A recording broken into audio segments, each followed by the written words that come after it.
All right. So here at Overmugged, we work with thousands of students every year, mainly in teaching and providing them with the educational resources to reach their academic goals. So besides tutoring, if you've explored our website, we are actually quite well known for providing really good free revision materials. In fact, when I was reaching out to certain teachers on on LinkedIn to connect with them, one of them even mentioned to me, "Hey, thank you so much for your notes. Somehow that teacher in school uses it to teach lah." And I thought that was quite a flattering piece of information for me to find out. All right. Our primary focus is that we like to help lower secondary school students transit to upper secondary and to help them conquer their national exams.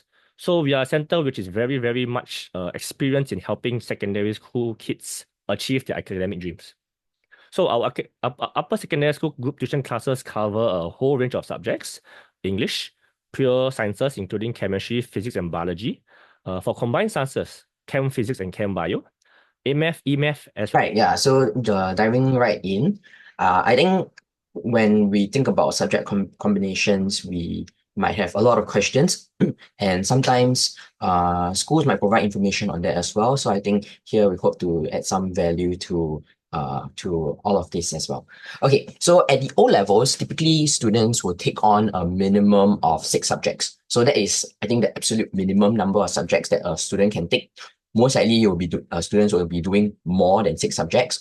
So but there will be a maximum of up to 9 subjects. And again, this will whether your child or student can take 9 subjects really depends on the school policies, whether they even allow for 9 subjects. But 9 subjects is definitely not the norm in Singapore schools. So typically students will take about 7 to 8 subjects.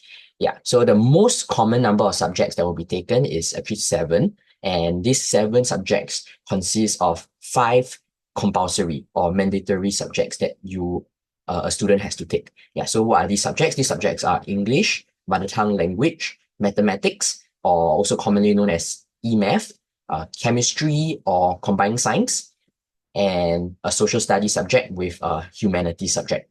So sometimes also the elective humanities is also known as a combined humanities. Okay, later I'll elaborate a bit more about what this combined subject means. So there are some different combination within these compulsory subjects as well. So for example, one can actually take chemistry and physics for combined science. Yeah, chemistry and biology, and even physics and biology, although the physics and biology combination is much less common. So the very common one would be chemistry, physics, and chemistry, bio. So some schools, I think not very common, they might offer the physics, bio, but very uncommon. And I think not, so far I haven't seen a school or haven't been in a school that actually offers this combination. Yeah. So on the humanities side, students can also choose from a range of humanities that combines with social studies. So it could be history, geography, as well as literature in various languages. So it could be in English or other languages as well. Yeah. So finally, there are also the other subjects. So you can see those that are not bolded. So the nomenclature here might be a bit confusing because some schools will call these other subjects as like elective subjects. Yeah. But basically, these subjects are just the non-compulsory ones, meaning you still have to take the 6 and 7 subjects, but there is a choice to it, meaning there's not something that you have to take like English or mother tongue language. Yeah, so these subjects could be subjects like AMath, additional mathematics, principle of accounts, other sciences, physics, biology, humanities, and also computing. So like the other subjects, these combinations that are offered will vary from school to school. Some schools might offer computing, some schools might not offer computing, for example. So I think really do look out for the subject combination information from the schools. Yeah. Okay, next slide. So beyond just choosing the subjects, I think it's also good to know that some subjects will actually require students to meet certain criteria in order to be allowed to take these subjects. Yeah. So again, the exact requirements, exact criteria, we have to refer to the information provided by the school, because this is dependent whether a school might want to set the bar a bit higher for maybe triple science and a bit lower for combined science or double science. So it will be there will be some variation within schools. Yeah. So for example, to take pure sciences, especially triple sciences, meaning you take sciences like chemistry, physics, and bio all together, okay, the students will generally need to score pretty well for their lower secondary science. So I think a rough guide would be perhaps more than 75% for lower sec science, and that will be like an A for lower sec science. So that will be a common criteria to take on triple science. Yeah. So this is also similar for additional mathematics as well as pure humanities. So the exact grade, exact score will depend on the school and also depend on the cohort lah. Yeah. So I think at this point it's a good time to clarify the differences between what I've been saying about pure and combined subjects, right? So pure subjects here I refer to standalone subjects, meaning that a student will get a grade for just that subject. So if you take chemistry, you get a grade for chemistry. If you take physics, pure physics, you get a grade for pure physics, just one subject. So, but for the combined subjects, it's actually a mix of two disciplines. So for example, for a combined humanities like social studies as well as history, or maybe combined science like chemistry and physics, okay, only one grade will be given, although a student will take two exams for chemistry and physics, for example. So these are like the combined subjects. So you take two different subjects, but you only receive one grade for it. Okay. So yeah, so basically you'll receive a combined grade. So that's why it's called a combined subject. So in short, pure subjects is just one grade for that one subject. But of course, for pure subjects, there will be much more content. Right, so a little bit more about computing. So if a school actually offers computing at O levels, it is also not uncommon for schools to have aptitude tests. So beyond just looking at score in mathematics, okay, some schools it's not uncommon for schools to actually run like a simple aptitude test to see whether a student have that aptitude to take on computing. So these aptitude tests can involve things like logical tests, simple puzzles, to see whether someone has the aptitude to do computing. Yeah, so, but of course, that depends on whether the school offers or not. Yeah, so I think to just provide a little bit of context in schools, right, there are a lot of consideration that a school actually considers to determine what kind of subjects is available for students. So this involves things like what are the teachers available, whether the teachers are able to teach that subject, the timetabling, and I think now in schools, all schools have full subject-based banding. So that will have to be taken into consideration as well, whether it can be fit into a timetable. Yeah, so if a student or your child is thinking of taking on a subject combination that is a bit not typical, meaning like a very very different mix of humanities, sciences, I think it's best if you communicate that with the school. And I think all these will be evaluated on a case-by-case basis. So I think best if, it's not taking a very common kind of combination, then do refer to the school to see whether they can actually accommodate that kind of arrangements. Yeah. All right. So next slide. So before going into like a brief overview of the differences in some subjects, sorry, Glenn, the next slide again. Let me just share the yearly syllabus by SEAB is available online for everyone to view. So everyone in public can actually view the syllabus for the different subjects that are taught in schools. So for example, if you Google a subject plus syllabus 2025, okay, you can view what is being taught for that subject in the next year. Yeah, so if you want to know about, for example, chemistry, you can just search chemistry syllabus 2025. You will have official syllabus from SEAB. So I think that will be very useful in kind of like deciding, whether you want to take on that subject or not. Yeah, so I really suggest, before actually deciding on anything, to take some time to look through the syllabus for the individual subjects to have a rough kind of understanding, what will be taught in schools. Yeah. All right. So let's look into the subjects itself. Right. So for math and A math, or more specifically, additional math as well as E-math, which is just the compulsory math subject, there is actually some overlap but the topics covered in these two subjects are actually very different. So math is compulsory, but A math is optional, meaning you do not have to take it if you choose not to. Yeah. So A math covers topics that are a little bit more theoretical and abstract, but will have more broad applications, in advanced sciences, engineering, and that's why I think later we'll be talking about it. It's also a prerequisite for many courses in university. Yeah, when you take the subject in JC. Yeah. So for in terms of A math, there will be in terms of assessment, A math will have two additional papers. So if a student were to take A math, there are two additional papers, which is 2 hours and 15 minutes long. So it's quite a significant increase in the assessment. Okay, but um math for A math later I'll go through a bit more. So why it's also important. Yeah. All right. So next slide.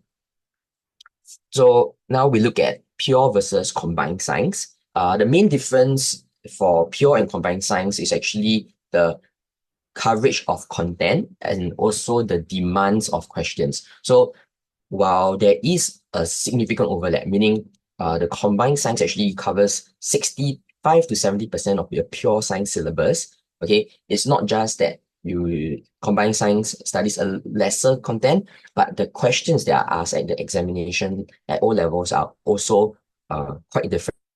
So I would say that the question tested for pure sciences are generally more challenging and more demanding. Yeah. So for assessment format wise, it's similar for both, whether you take combined and or pure. It includes a MCQ paper, open-ended and structured questions paper, as well as practical. So both will assess these three components. So while the format is similar, the length and demands of the question will be higher for pure sciences.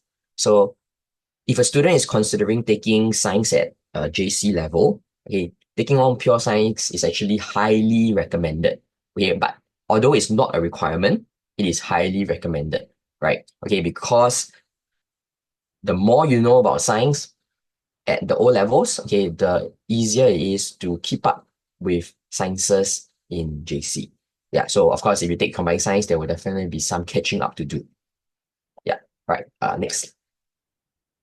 So similar to sciences, okay, pure humanities also cover more content, all right? So more content than the elective or the combined humanities. So again, the percentage is approximately about 70% of the topics. So the combined humanities will cover about 70% of the topics that is covered in the pure humanities subjects. So a pure humanities subjects will have two papers, okay, for assessment. So two papers compared to just one paper for combined humanities.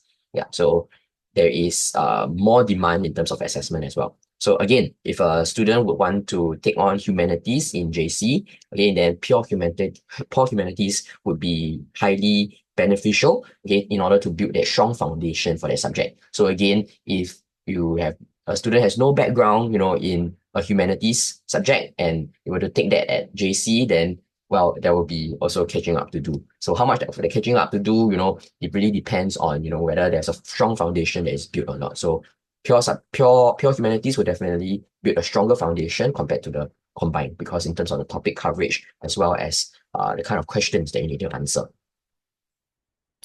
Okay, so generally there are two main ways to approach subject combinations. So there's one where there's practicality, the other one where it's driven by interest. I'm going to be put on my new hat so I wear a few hats. I'm both an employee here, a tuition teacher, a father, as well as a former teacher. I'll put on the hat as a MOE teacher. So I really feel that parents should consider which subjects where their children are really interested in. Now, it's usually quite the case where parents always mean well. And I think we know from experience, like, oh, back then when I was younger, okay, I really regret not taking triple science, that kind of thing. So now I want to give my kid that kind of support. But what I think would be good is to have a discussion with a child to find out what are their interest areas. Simply being because whichever subject combi you choose, it cannot be fully science nor fully humanities. The MOE subject system doesn't allow for that. But if the child were to work within this entire restriction and choose subjects that they're interested in, like for example, early on in secondary 3, I knew that I would never be interested in physics.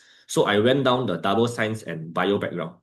And looking back, I was so happy because I really loved biology and learning it wasn't a chore. Whereas if we make the child choose a subject which they really have no interest, not aptitude in, it's going to be a bit harder to learn and to gain confidence and success in it. Okay? And so interest-wise, it'll be good to find out what does your kid like. Now, then there's going to be a third category, which you'll say, Glendon, I'm all about helping my child find their interest, but my child has no interest. Okay, they don't know what they like, they don't know what they don't like. So what you can do is probably be to do this a simple exercise with them. You can ask them, okay, what do you not want to do in future? So by asking to list down certain occupations which they know they never want to do, right? That helps you more or less streamline what subject combination they can consider and what they cannot. So say for example, okay, you have a child who says, wow, dad and mom, I really cannot handle looking at animal cells lah. I find it so boring. I'm so interested in how, like, how come people can create bridges? How come the bridge don't crash? So I know I'll never go into the medical sector or the biomedical sector. So straight away, bio is out. The discussion can be about physics and chemistry.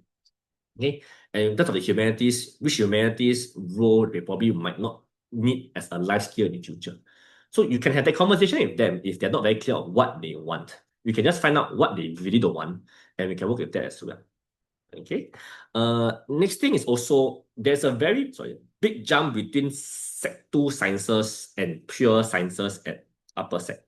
So what a lot of kids realize is, oh, I got an A for my science. Okay, I'm going to try for triple science.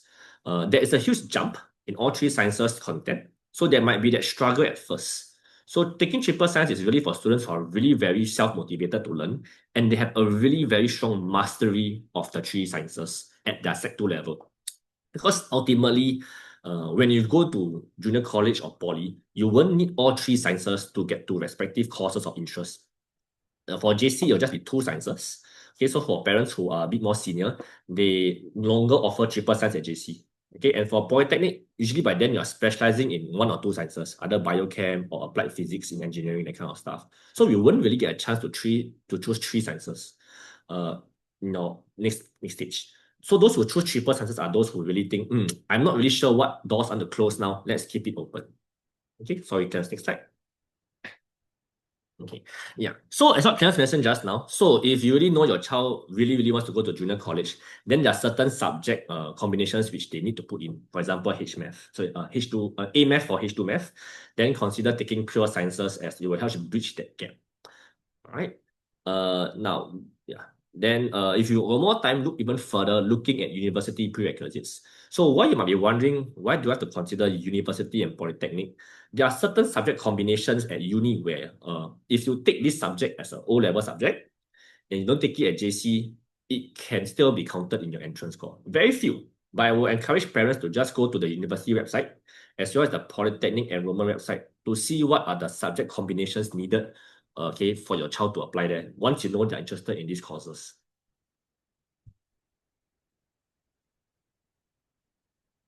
Okay. Now, next, in schools, what is present is there actually are trained educational career guidance counselors in schools. Most Sec 2 kids usually won't approach these counselors. But what you can tell them maybe is if they have a senior who they are close to from CCA or from whichever context, who's in Sec 3 and Sec 4, it'll be good to encourage your child to ask them, hey, ask your senior, how is learning this particular subject like in school? What's the experience like? How's the support from the teachers? Okay, how difficult is it to bridge the gap? So information from seniors is actually very priceless. Okay, it's the most precious thing because they are getting direct feedback from their peers who have lived through it. As much as me and Karen share, we generally only attended secondary school many years ago. And whatever we are sharing right now is also from what we hear from our current students, as well as my friends from MOE. So they are adults, but there's a lot of information to be learned from actually asking their seniors. And lastly, ask their teachers. Sometimes their teachers can give really very good feedback like, hey, do you know actually you're better at this particular science other than the other science? Maybe you're going to consider pursuing that as a pure subject, etc., etc. Okay? Right. So, final conclusion, if you are sure of your interest, go with it, okay, and try and come up with the best subject combination that will support your learning, okay? But if you're unsure of your interest, okay, take subject options that two ways, okay? Leave the most door open. So the most common subject combination that will allow for a student to progress to the Polytechnic or JC path would be a combination where I've A Math, Chem and Physics, or combined Chem, Physics, A Math. Okay, you might be wondering, how come no Bio? So Biochem and A Math also offers a lot of doors open. Okay, just that maybe for specific Polytechnic courses, you will not be able to qualify because you don't take physics. Likewise, if you take Chem Physics, there might be certain Polytechnic courses which you might not qualify for because you don't have Bio. Okay. Now, left side, that's a interesting tidbit where do you know to enter medicine school in Singapore, you don't have to take H2 Bio. I will share more about that later, but that's actually a fact. You don't need Bio to enter medicine school in Singapore, only in Singapore. But for other countries, I'll share more later. If not, I'll pass the time back to Clarence. Clarence, please. Thanks, Landon, for sharing about subject combination choices. So now let's shift gears and talk about junior colleges. At JC, students take a mix of H1 and H2 subjects. Most will take 3 H2s and 1 H1 contrasting subject, alongside with GP and project work. So the important to note here is that many H2 subjects have O-level prerequisites. For example, H2 math requires A math. H2 chemistry typically requires pure chemistry or very strong grade in combined science with chemistry. The same goes for physics and bio. Pure is preferred, but combined is sometimes accepted if the grades are very strong. So as I was sharing about H2 math earlier, if you don't take O-level A math, it's not the end of the world, because most JCs will offer a prerequisite test or aptitude test for students who wishes to take H2 math. But personally, for me, I had a student last year who only took E math, right? And he got A1 for E math. He went to JC with no O-level A math on his cert. His prerequisite test consists of mostly A math chapters and one chapter from JC, which is called functions. But without taking A math, he was not able to take the test at all, or he wasn't able to attempt any questions in the test at all, because it was complete different topics. There's nothing on that paper that he has learned from E-math before. So I would say that if you are hoping to take H2 math in JC, it will be best if you can take O-level A-math, because most of the times, even for E-math, those that don't take A-math in O-level, even if you take your prerequisite test in JC, it might not be the best case scenario as well.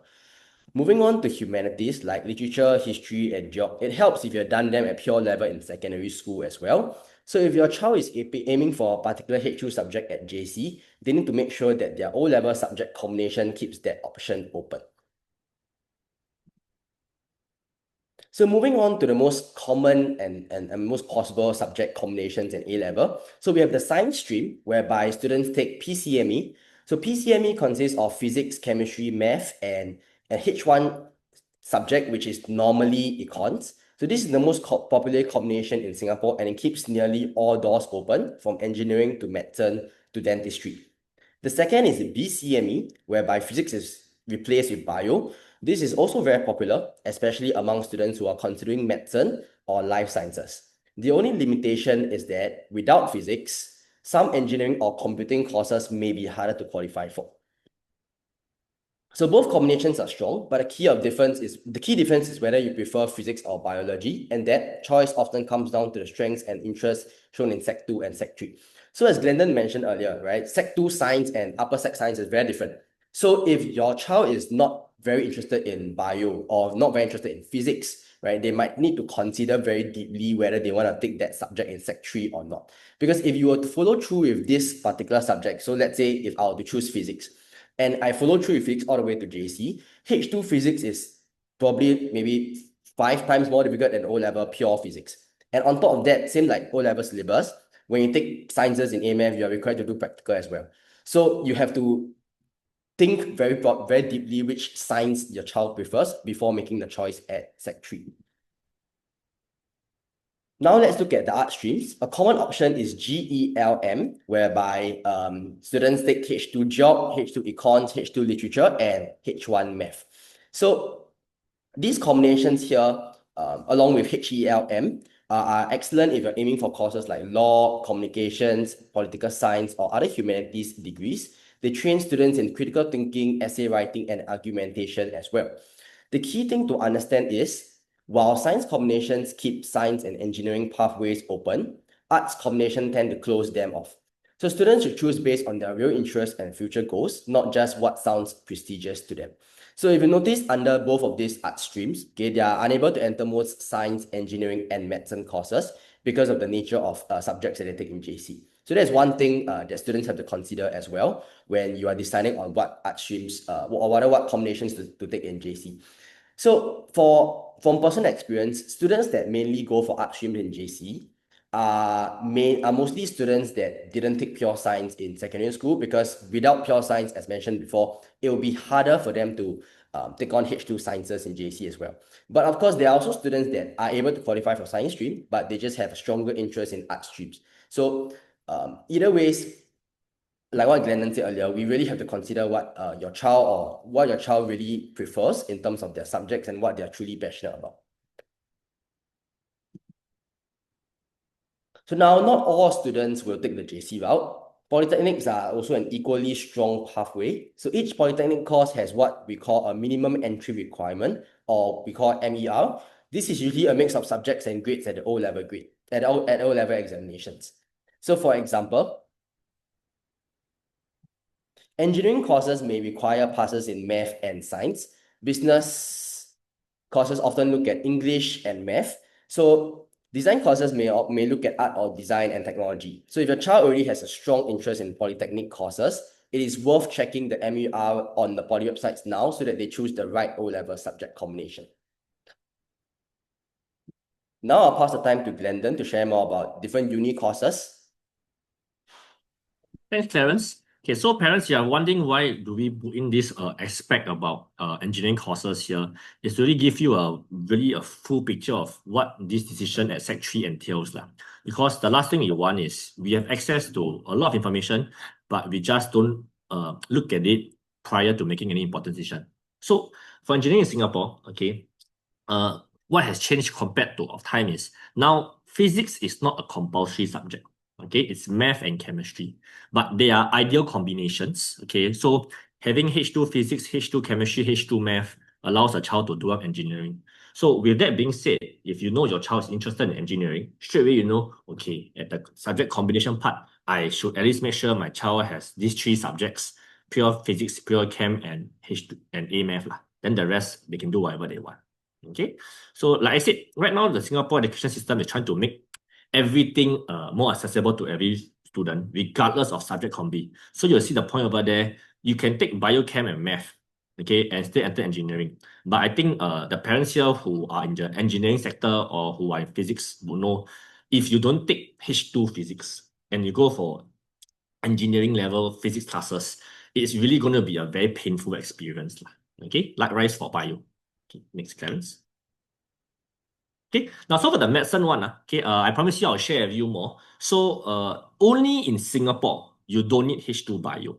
But that being said, if your child intends to pursue a medicine degree, okay, overseas or veterinary science, H2 bio is needed. So just to be clear, only Singapore doesn't need a H2 bio. But for overseas medical school, okay, it is a prerequisite. Why is this so? There is some legacy reasons behind it. But generally, during Lee Kuan Yew's time, okay, our late Prime Minister, Singapore needed a lot of engineers, but Singapore also needed a lot of doctors. So what was implemented in the university admission system was this. We don't want to shortchange the people who wanted to be engineers and took physics chem, okay, when some of them midway after A-levels wants to be a doctor. And because majority of your population will take physics and chem back then, okay, if they are not allowed to apply to medicine school, the number of doctors who would graduate every year will be not enough to support the population. So that's why this legacy planning has lasted all the way until now.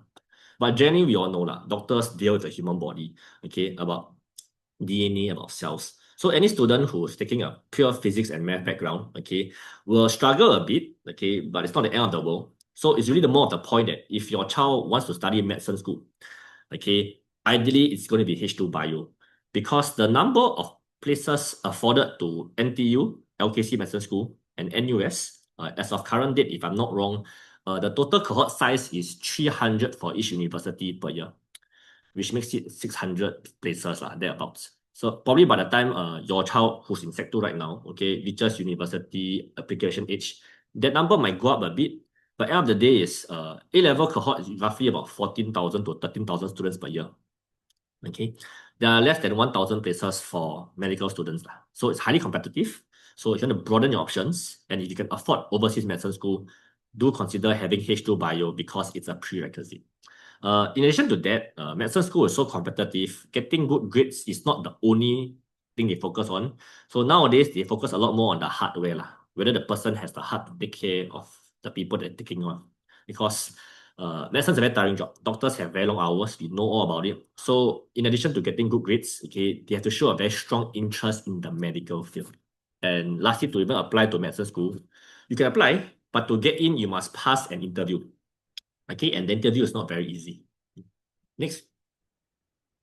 Okay, law. So for law, people want to do law. Generally, there is no specific subject requirement. But law itself, the coursework is a lot of writing and delivering your argument across in a coherent manner. So generally, you don't need to do that for all the science and math subjects. Okay, people who are more in humanities subjects at the JC level will have more practice in doing that. So there is no subject requirement in order to enter law. Okay, people in science stream can still enter law, same for humanities. But generally, what they look out for is if your GP is A, okay, you have a huge advantage because you're able to deliver a cohesive environment, to a coherent argument, sorry. Okay, same thing for business school. There is no real prerequisite requirement. Okay, but what you might want to know here is this: a lot of the business school courses come with double majors and double degrees. And how does a kid qualify for these double majors and double degrees? Okay, it's depending on their A-level score. So if they are able to like the subject they're taking in A-levels and they do really well, it increases their chances of entering these double degree courses. Yeah. But generally, there is no subject requirement for business school across 3 of the local business school in Singapore. Yeah.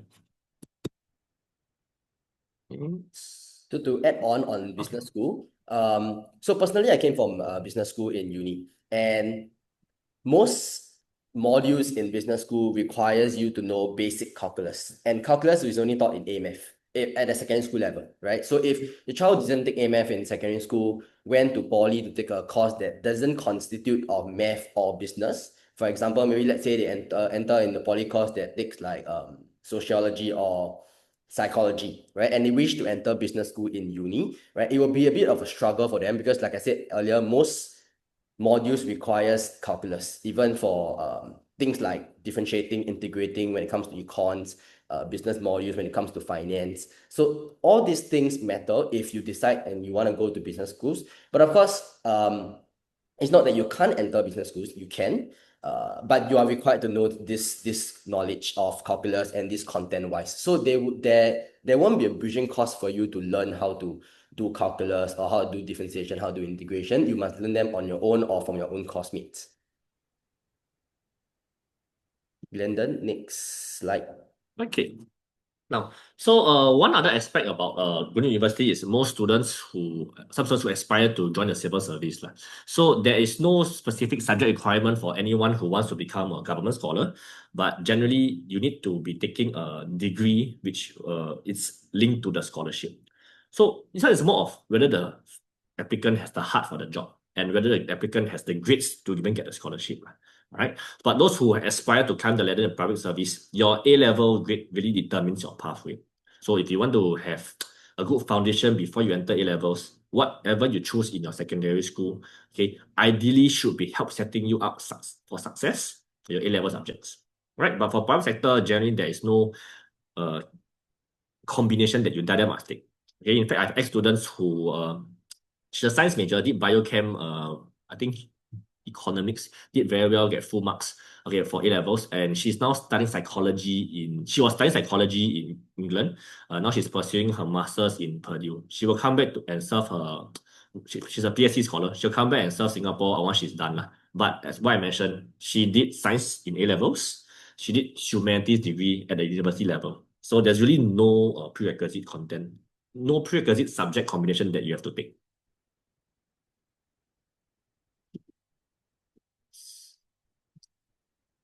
Okay. So yeah, once again, for the JC level, generally, same thing as O levels lah. Okay, choose the subject combinations which gives you more doors that can be kept open. Okay, if you're not sure what you want to do.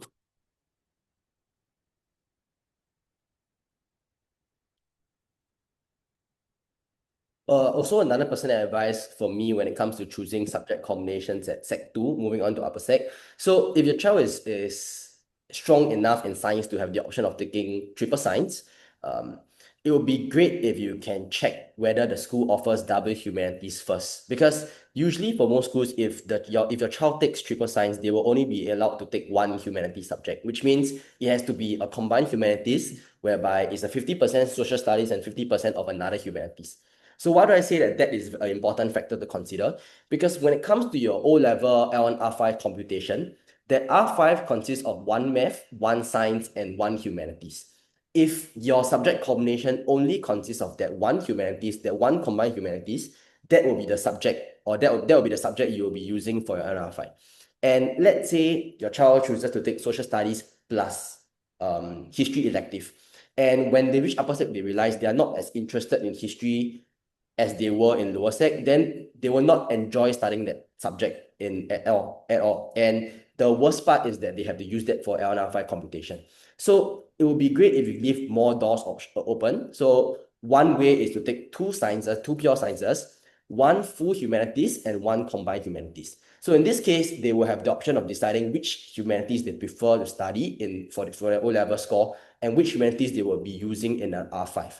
Because as I mentioned earlier, if your child doesn't enjoy history or doesn't enjoy social studies, they still have to make sure they do well in that subject because they have to use that in their L1R5 computation. So it's very important to take note of this concept as well, because for most schools, if you're allowed triple science, you will not be allowed to take two other humanities. It will just be one.